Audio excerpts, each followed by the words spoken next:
I'm joined by Mustafa Hyder Sayed, the Executive Director of the Pakistan-China Institute. Thank you for speaking to CGTN.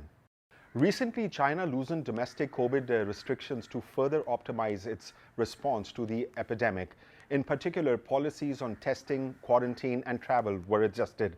Do you think that this change is justified?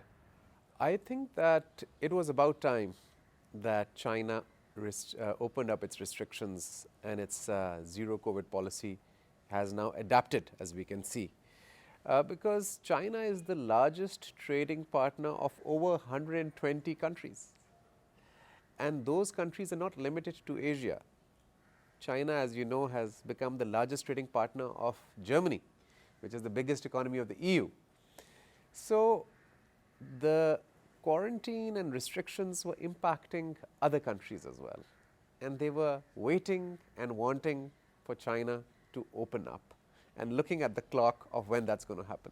So I think President Xi's government has been responsive and receptive to the people's will and aspiration for opening it up so the economic activity can resume.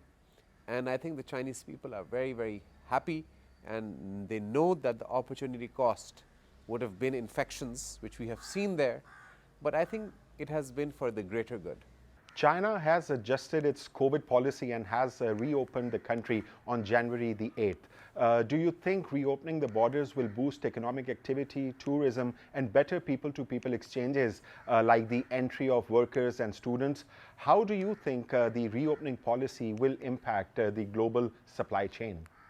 I think that China, being the second biggest economy in the world, is going to add impetus to the global supply chain, which is desperate for a boost after the pandemic and particularly the worldwide gradual recession that we are witnessing.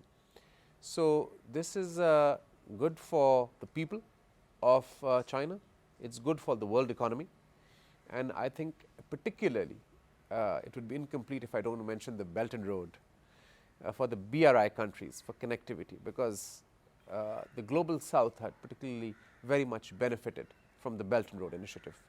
And opening up of China in January 8th of 2023 will add to the connectivity that the Belt and Road offers.